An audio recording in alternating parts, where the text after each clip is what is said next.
জাতীয়ভাবে আইন পাশ করতে হবে, বাংলাদেশে কোনো মাদক দ্রব্য চলবে না, ঠিক কিনা বলেন?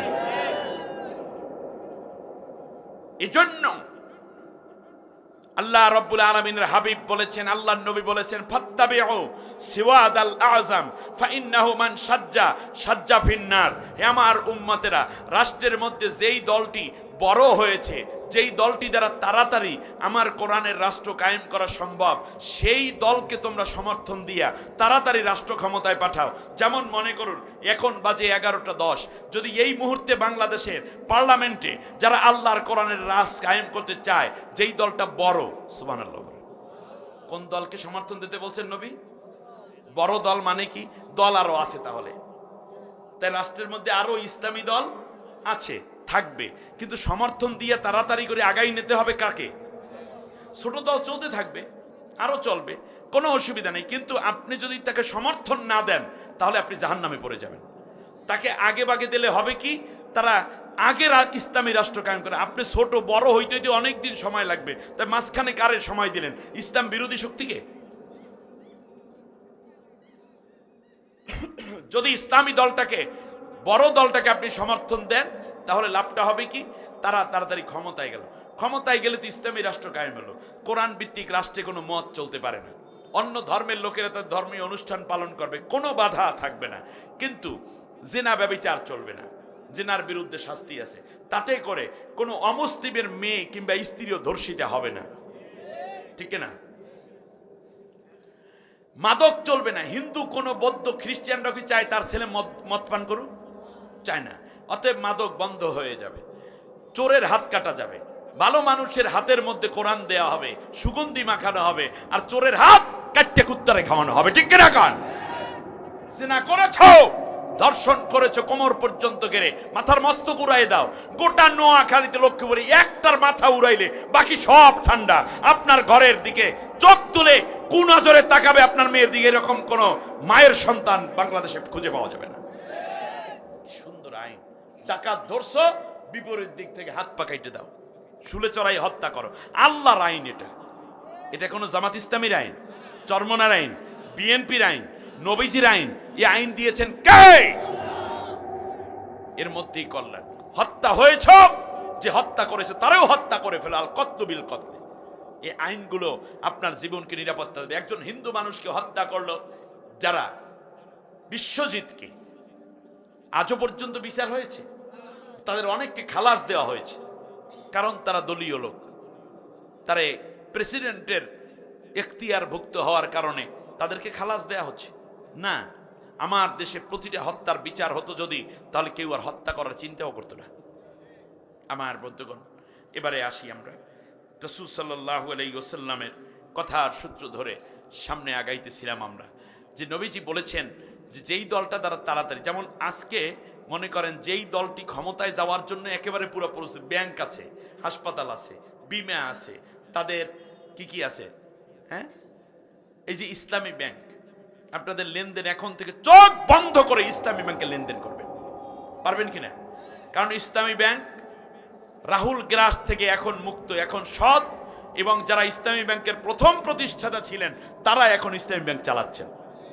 ইসলামী ব্যাংকের যে লস ছিল তা কাটিয়ে উঠে এখন রেমিটেন্স অনেক গুণ বেড়ে গেছে। আগামী যদি 5 বছর যায় তাহলে ইসলামী ব্যাংক ইনশাল্লাহ বিশ্বের মধ্যে আবার সেরা ব্যাংকে পরিণত হবে। অতএব সুদ মুক্ত এই ইসলামী ব্যাংকে আমরা লেনদেন করবো, আমাদের টাকা আমানত রাখবে, এখন আর কেউ নেবে না, কারণ চোরের গোষ্ঠী শেষ।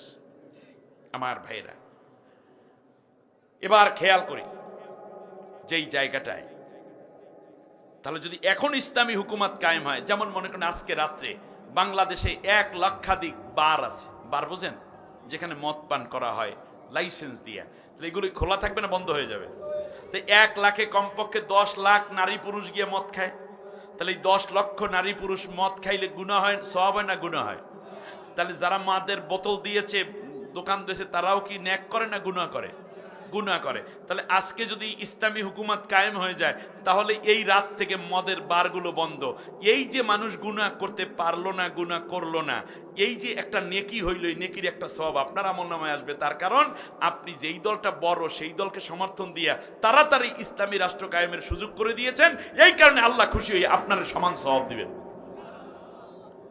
বাংলাদেশের প্রেক্ষাপটে প্রায় ৮০,০০০-এর অধিক নারীকে ফ্রোজ কোয়ার্টারে তো বোঝেন, মানে হচ্ছে তারা দেহ ব্যবসা করতে পারবে, সরকারিভাবে লাইসেন্স দেওয়া আছে। নাউজুবিল্লাহ পরে ৮০,০০০-এর উপরে। ৮০,০০০ নারীর কাছে কমপক্ষে ৮০,০০০ দ্বিগুণ ২ জন করে খদ্দরও যদি যায় ১,৬০,০০০ মানুষ যাবে। আর এর পাশাপাশি ওখানে আছে ৮০,০০০, ৩ আর ২৪, ২,৪০,০০০ মানুষ কমপক্ষে জিনা থেকে আজ রাতে মাপ পাইয়া গেল। এটা একটি গুনার, এই যে গুনাহ করতে পারলো না, ফলে দেখা যাবে একটা সওয়াব হবে। এই যে গুনাহমুক্ত একটা সমাজ গঠন হইল, এটা কি প্রচলিত আইনে হলো না ইসলামী আইনে হলো?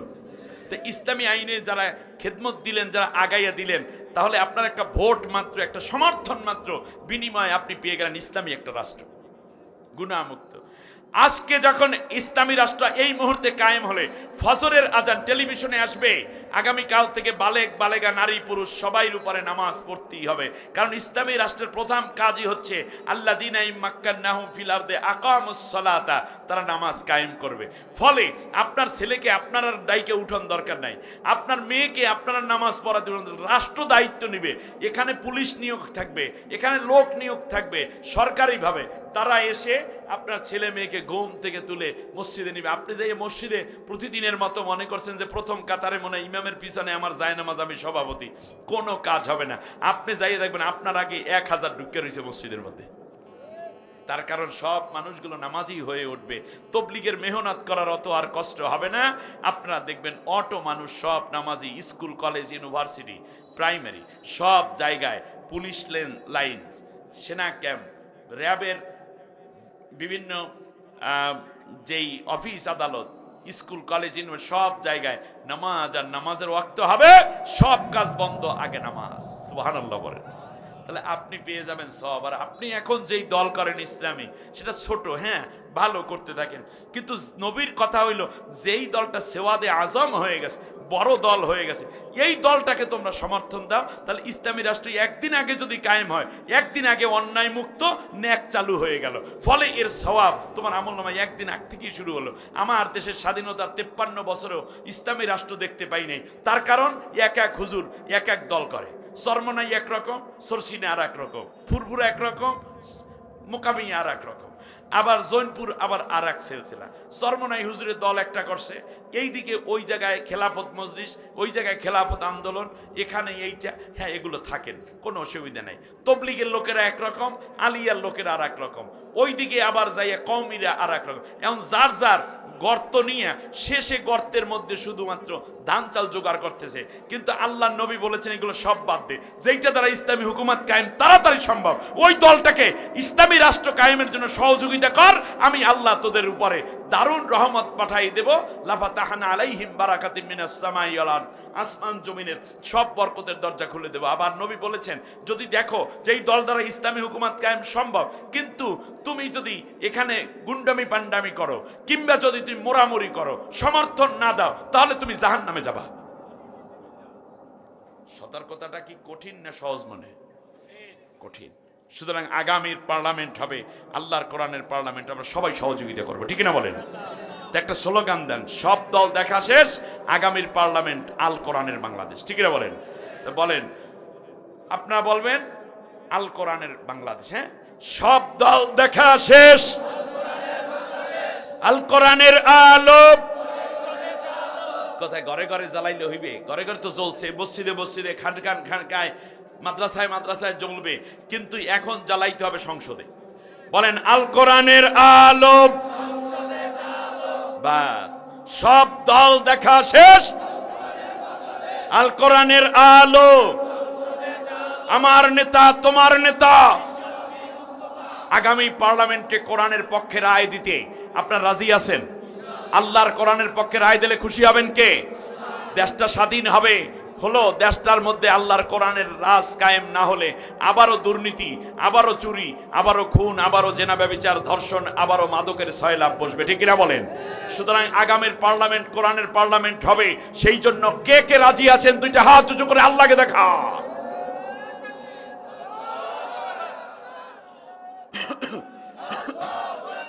আল্লাহ তুমি কবুল করো, বলেন আমিন। সবাই বলেন আমিন। কাজ করে যেতে হবে।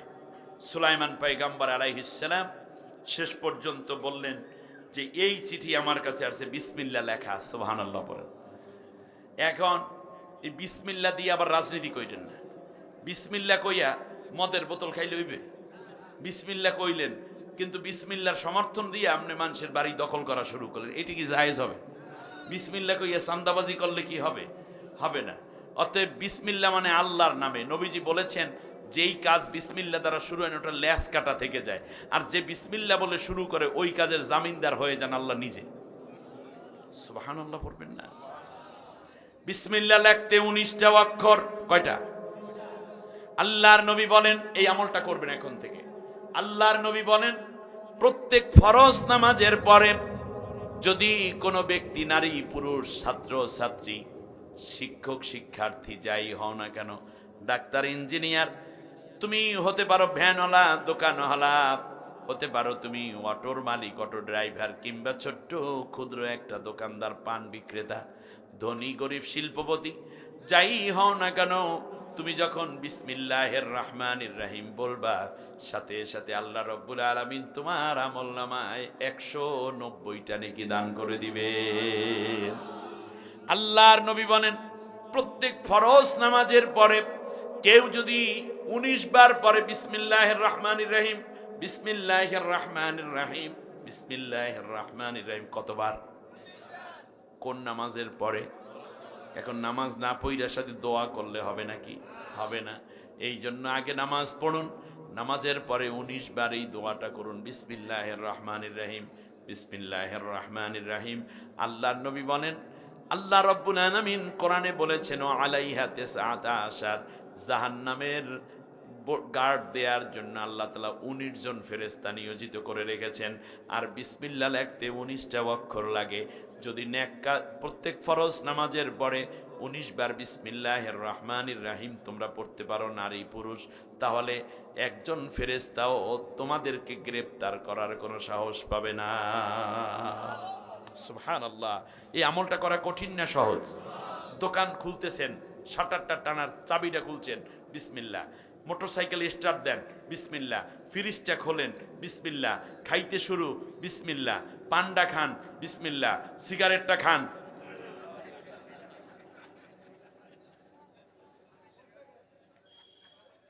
কি এখানে বিসমিল্লাহ বলা যাবে? অন্যের গাড়ি ভাঙেন, কি অন্যের পকেটের মধ্যে হাত দিয়ে টাকা ডাকাতি করে আর কয় বিসমিল্লাহ, কাজ হইবে কোনো? এটা তো আমাদের দরবেশ টাইপের হয়ে যাইবে তাহলে, ঠিক কিনা বলেন আমার ভাইরা? আল্লাহর নবী বলেছেন শোনো, বিসমিল্লাহির রহমানির রহিম শুধু এখানেই নয়, হাউজে কাউসারের যেই তালাটা আছে ওই তালাটার চাবির নাম বিসমিল্লাহ। হাউজে কাউসার তালার চাবির নাম কি? আল্লাহর নবী বলেন যেই ব্যক্তি প্রত্যেক নেক আমলের আগে বিসমিল্লাহ বলবে, বইটা খোলো বিসমিল্লাহ, জুতাটা পরো বিসমিল্লাহ, জামাটা পরো বিসমিল্লাহ, পানিটা পান করো বিসমিল্লাহ, বান্দা তুমি জুতা জোড়া পরো বিসমিল্লাহ, বইটা খুলতে যাও বিসমিল্লাহ। এমনি করে প্রত্যেক নেক কাজে যখন তুমি বিসমিল্লাহ বলবা, আল্লাহর নবী বলেন প্রত্যেক নেক কাজে যারা বিসমিল্লাহ বলবে ওই উম্মতের জন্য আমি নবী হাউজে কাউসার তার হাতে উঠাইয়া দেব। হাউজে কাউসার পাইতে লাগবে কি? বিসমিল্লাহ। এরপরে 190 নেকি পাইতে বিসমিল্লাহ। জাহান্নামের ফেরেশতাদের থেকে মুক্ত থাকার জন্য বিসমিল্লাহ। প্রত্যেক নেক কাজে এখন থেকে আমরা কি পড়ব? কারণ বিসমিল্লাহ বললে ওই কাজের জামিনদার কে হয়ে যায়? আল্লাহ তাআলা হয়ে যায়। আমার ভাইরা, যখন এই চিঠি দেয়া হলো, রানী বিলকিস কি কইল এই পর্যন্ত রাইখা এবছর শেষ করব ইনশাআল্লাহ। জোরে বলেন ইনশাআল্লাহ। এইবার রানী বিলকিস কি কইতেছে শোনেন। রানী বিলকিস বলতেছে, আইয়ুহাল মালাউ আফতুনি ফি আমরি মা কুনতু কাতিয়াতান আমরান হাত্তা তাশহাদুন। ও আমার জাতির এমপি মন্ত্রীরা শোনো, আমার মন্ত্রীরা, এই যে চিঠি আমি পাইলাম, এখন কি করা উচিত তুমি আমাদেরকে মতামত দাও, পরামর্শ দাও। তাহলে বোঝা যায় মহিলা একটু গণতান্ত্রিক মনা ছিল। কি মনা? সবাইকে নিয়ে চলতে চায়, এই একলা একলা চলবে, স্বৈর শাসক ছিল না মহিলা। মহিলা ছিলটা উদার এবং মানুষকে নিয়ে চলার মানসিকতায় একজন নারী, নারী শাসক, ঠিক কিনা বলেন? এখন কি হইল? লোকেরা বলল, ক্বালু নাহনু উলু কুওয়াতিন ওয়া উলু বাসিন শাদীদ ওয়াল আমরু ইলাইকি ফানজুরি মাযা তা'মুরিন। ও রানী, আমরা তো শক্তিশালী কম না, আমাদের সেনাবাহিনী, নৌবাহিনী, বিমান বাহিনী আছে, আমাদের ঘরের মধ্যেও অস্ত্রপাতি আছে। সুতরাং আমরা যদি লড়তে যদি চান তাহলে লড়তে পারবো, তবে আপনি যেই ডিসিশন দেন সেইটাই হবে ডিসিশন। রানী বিলকিস মনে মনে আস্তে আস্তে করে সুলাইমান পয়গম্বরের কাছে যেতে চায়, তার কারণ যেই মানুষটার কাছে আল্লাহ আছে ওই মানুষকে কোনোদিন কেউ পরাজিত করতে পারে না, ঠিক কিনা? আমাদের সাথে কে আছেন? আল্লাহ আছেন। আরে কত আফসোস করেছি, আপনারাও বলছেন হুজুর হতাশ হয়ে গেছি, এরা কি কোনো দিন আর যাইবে না, এর কি কোনো দিন আর যাইবে না। হুজুর মামলা খাইতে খাইতে হাজিরা দিতে দিতে শেষ, আর ঘরে ঘুমাইতেও পারি না। আমরা কি বলছিলাম বলেন, কি বলছিলাম? ধৈর্য ধারণ করেন। তো গেছে না যায় নাই? একলা গেছে, দুইজন গেছে, একজনও আছে নাকি? হ্যাঁ, একজনও নাই। একেবারে পোনা পাইন্ডা আন্ডা বাচ্চা সহ যায়েঙ্গে, ঠিক না বলেন? এটাই হয়, পুরাপুরি চলে যায় তারা, একজনও থাকে না। যা আছে তাদেরকেও বলি লাফালাফি করবেন না, কারণ আপনাদের লিস্টটি কিন্তু চলে গেছে। এই লিস্টটি বিএনপি আর জামাতের হাতে দেয় নাই, এইটার জন্য আলাদা ডিপার্টমেন্ট লাগাইছে। ওই বৈশা বৈশা চা খায়, আর এলাকার ওদের দলের কে কে আছে পুরো লিস্টটি অলরেডি কেন্দ্রে চলে গেছে। আমি কথা বইলে গেলাম, বুঝলে বুঝলেন, না বুঝলে কিচ্ছু করার নাই। এবার শুনুন, বলা হচ্ছে যে আমরা তো বড় শক্তিশালী একটি গুরু, আমরা তো একটি বড় একটি শক্তিশালী, ওয়াল আমরু ইলাইকি, সুতরাং এটা আপনার কাছেই আমরা পূর্ণ নিয়ন্ত্রণ দিয়ে দিলাম, আপনি যা বলেন। ক্বালাত ইন্নাল মুলুকা ইযা দাখালু ক্বরিয়াতান আফসাদুহা ওয়া জাআলু আইজ্জাতা আহলিহা আদিল্লা। রানী বিলকিস মনে মনে চাচ্ছিলেন তার কাছে যাইতে, তার কারণ তার কাছে আল্লাহর পরিচয় আছে। সুবহানাল্লাহ বলেন, তার কাছে কি আছে? কিন্তু চিন্তা করছে কি, খেয়াল করেন, রানী বিলকিসের প্রথম দাওয়াতটাই সে কবুল করেছে যে যদি আমি একা যাই তাহলে আমার দেশের এই সাবার রাষ্ট্রের মানুষেরা বলবে কি, রানী বিলকিস বিয়া শাদী হয় নাই তো, ও ওই চলে গেছে, ওই ইয়ের প্রেমে পড়ছে, নাউজুবিল্লাহ। তাহলে আমি যদি আমার রাষ্ট্রকে বোঝাতে পারি যে মূর্তি পূজা বাদ দিয়া আল্লাহ তাআলার ইবাদত করা দরকার, তাহলে গোটা জাতির মধ্যে সংশোধন আনা সম্ভব, কারণ আমি জাতির প্রধান। অতএব আমি এখন একলা যাব না এবং আমি আগে যাব না, তবে একটা কাজ করো, ওয়া ইন্নী মুরসিলাতুন ইলাইহিম ফাহাদিয়াতিন ফানাজিরাতুম বিমা ইয়ারজিউল মুরসালুন। বলল, শোনো, তোমরা 10 জন মন্ত্রী যাবা, 1 মণ স্বর্ণ নেবা একজনে, 1 মণ হীরা নেবা আর একজনে, 1 মণ জহরত নেবা আর একজনে, 1 মণ পান্না নেবা আর একজনে, 1 মণ কোষ্ঠী নেবা আর একজনে, আর একজনে 1 মণ হীরা নেবা। এমনি করে করে করে করে উন্নত পদের জাবরজাত নিবা, এমনি করে করে তোমরা চলে যাবা তার কাছে 10 জন। তারা রওনা করলো। আচ্ছা আপনাদের কাছে বলি, এইবার এই ওনারা যখন রওনা করলো, সাথে সাথে হুদুদ পাখি উড়াল দিয়া আগে চলে গেছে রানী দরবার থেকে। কোথায়? সুলাইমানের কাছে। সুলাইমান পয়গম্বরের কাছে গিয়ে বলতেছে যে এই এই ঘটনা, এরা এখন আসিতেছে। এখন আপগুলো সব মিলে মনে করেন 50-60 কোটি টাকা উদ্ধার করছে। উনি 10টা আয় করছে, না খাইয়া, শাকসবজি না কিনা। প্রত্যেকটা এমপি, মন্ত্রী, মেম্বার, চেয়ারম্যানের বাসা চেক করা দরকার। সরকারকে অনুরোধ করব, এই যে মুদ্রা আছে, টাকা আছে, এই টাকাটা পাল্টাই ফেলান। এরপরে নির্দেশ দেন যে, ভালো করে বুঝুন, নির্দেশ দেন এত তারিখের মধ্যে প্রত্যেকের টাকা জমা দিতে হবে ব্যাংকের মধ্যে। তবে হ্যাঁ, কেউ যদি 1 কোটি টাকার বেশি আসে তাহলে আয়ের উৎস তার সাথে সাথে জমা দিতে হবে। তাহলে থলের বিড়াল বের হতে বাধ্য হবে। খুব সম্ভব এটা একটা কাজ হবে। আর গোয়েন্দারা এগুলো মনিটরিং করতে পারেন। যাই হোক, এবারে আমরা আসি। সুলাইমান পয়গম্বর আলাইহিস সালাম এটা করলেন। এখন ওরা 100 মাইলের মধ্যে যখন ঘোড়া চালানের ওই রাস্তায় ঢুকছে, এইদিকে ফজর কাছাকাছি আইসে গেছে, এরা দেখতেছে যে হায় হায় ঘোড়ার পা ঠিক থাকে না, কারণ এত মসৃণ, একেবারে হবে না, মিহিন হবে না।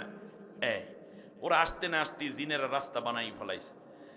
একজনে নেমে বলছে, দোস্ত ইট দিই মনে হয় স্বর্ণের কাজ। পাগল নাকি, স্বর্ণের ইট হয়?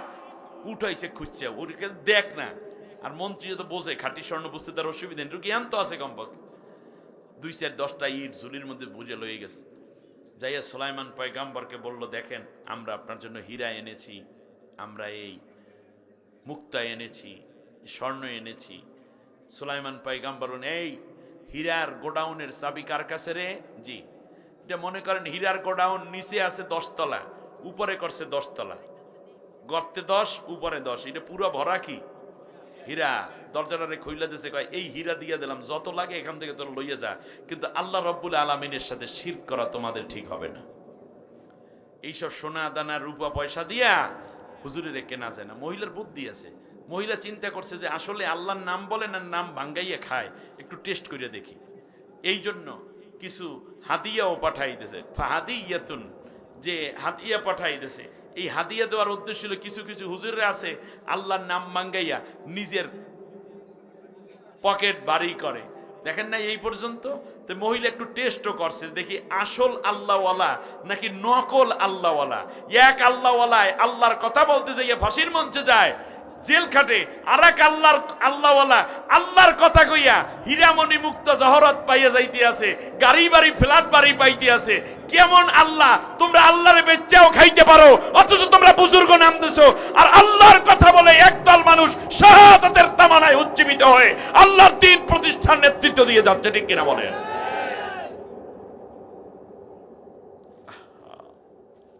আল্লাহ কত সুন্দর করে বলেছেন, মিনাল মুমিনিনা রিজালুন সাদাকু মা আহাদুল্লাহ আলাইহি ফামিনহুম মান কাদা নাহবাহু ওয়া মিনহুম মান ইয়ানতাযির ওয়া মা বাদদালু তাবদীলা। এই দলের মধ্যে, সত্যপন্থী এই দলের মধ্যে এমন লোক আছে, এমন নেতা নেত্রী আছে যারা একের পর এক হত্যা করা হয়, একের পর এক গুম এবং ফাঁসি দেওয়া হয়, গুম করা হয়, আয়না ঘরে নেওয়া হয়, এরপরেও একের পর এক লাশ চলে যায়। কিন্তু তারা যে আমার জমিনে আমার কোরআনের রাজ কায়েমের শপথ নিয়ে জমিনে বেরিয়ে পড়েছিল, এই শপথ থেকে এক চুল পরিমাণ তারা পরিবর্তিত হয়ে যায় নাই। সুবহানাল্লাহ। আমার ভাইরা, এই সত্য কাফেলাটা কি আমরা চিনি কিনা? আল্লাহ রাব্বুল আলামিন বলেন, শোনো, সুলাইমান আলাইহিস সালাম এই জায়গায় বসে দেখতে পেলেন হুদুদ পাখিটা আরো কোনো ইনফরমেশন আনে কিনা। ওরা অনেকটা আশ্চর্যান্বিত হয়ে গেল, গিয়া বলে, ও রানী শোনেন, এমন একটা অবস্থা, এই টাকা পয়সা ধন দৌলত দিয়ে এই হুজুরের কেনা যায় না, ইমান ছাড়া, আল্লাহর বিধান ছাড়া সে কিছুই বোঝে না। সুবহানাল্লাহ। শেষ পর্যন্ত রানী বিলকিস বলল, তাহলে আমি একটু যাই। কয়, হয় যান, আর ওনার অধীনে যদি আমরা থাকি তাহলে খুব ভালোই হবে।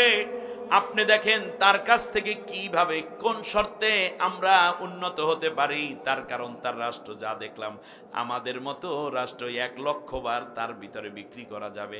এত ধন সম্পদ শান সওগাত, কিন্তু বাদশাটার কোনো অহংকার নাই। ও রানী আপনি এইবার যান। রানী বিলকিস এইবার রওনা করছে। হুদুদ পাখি আবার খবর নিয়ে আইসা কয়, ও বাদশাহ, এইবার কিন্তু রানী নিজেই আসতেছে, বলুন মারহাবা।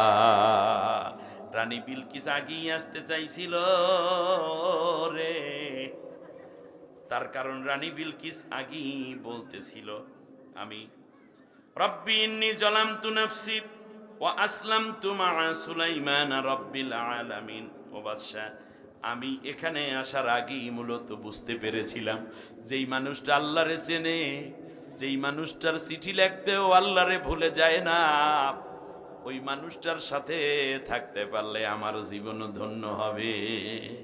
আর আমরা এতদিন মনে করছি অস্ত্রওয়ালার সাথে থাকলে লাভ, ক্ষমতাওয়ালার সাথে থাকলে লাভ।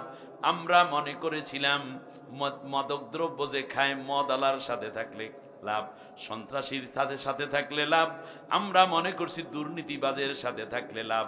আর রানী বিলকিস বুঝেছে আল্লাহকে যে জানে চেনে তার সাথে থাকলে লাভ। সুবহানাল্লাহ। আমাদের কনসেপ্টটা চেঞ্জ করে ফেলতে হবে আমার ভাইয়েরা। রানী বিলকিস আসতেছে, এইদিকে সুলাইমান আলাইহিস সালাম বললেন, আইয়ুহাল মালাউ আইয়ুকুম ইয়াতিনি বিআরশিহা ক্বাবলা আন ইয়াতুনি মুসলিমিন। ওই রানী আমার কাছে মুসলমান হইয়া আমার কাছে পৌঁছার আগে কে আছো গো, তার সিংহাসনটা আমার কাছে এনে দেবা। সুবহানাল্লাহ। আপনারা বলেন তো দেখি, রানী বিলকিসের সিংহাসন কি এরকম মসজিদের মাঠের মধ্যে রাখা নাকি? হ্যাঁ, না, বরং রানী বিলকিসের এই সিংহাসনটা অনেক সিকিউরেটেড ছিল।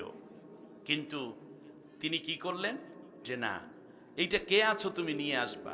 একজন মন্ত্রী ছিল এরকম, যার নাম ছিল আসিফ বিন বরখিয়া। একজন মন্ত্রী বলল যে আপনি একটু দাঁড়ান, আবার বসবেন। এই দাঁড়ানো বসা, আল্লাহু আকবার বলে দাঁড়াবেন, সুবহানাল্লাহ বলে বসবেন, এর মধ্যে নিয়ে আসবো।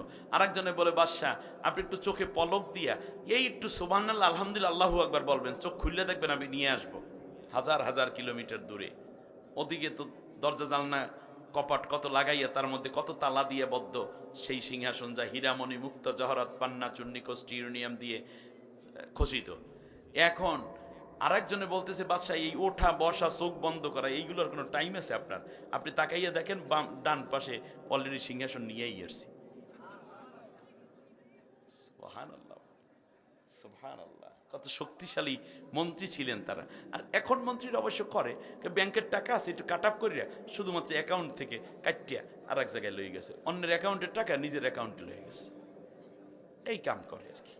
এবারে সুলাইমান পয়গম্বর আলাইহিস সালাম রানী বিলকিস আসবে বলে সুবহানাল্লাহ 5টা কর্মসূচি ঘোষণা করছে। সুবহানাল্লাহ। 3টা মিটিং হয়েছে তার সাথে, আল্লাহ তৌফিক দিলে। তাহলে 5টা কর্মসূচি, 3টা মিটিং। জোরে বলেন, 5টা সন্ধি চুক্তি হবে কয়টা?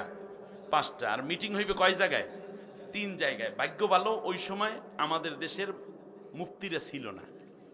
যদি ওই সময় থাকতো তাহলে ফতুয়া দেওয়া হইতো যে এই সুলাইমান নবী কিনে আমাদের একটা সন্দেহ আছে। কেমনে বুঝলাম? তার কারণ মহিলাদের সাথে মিটিং করে। কি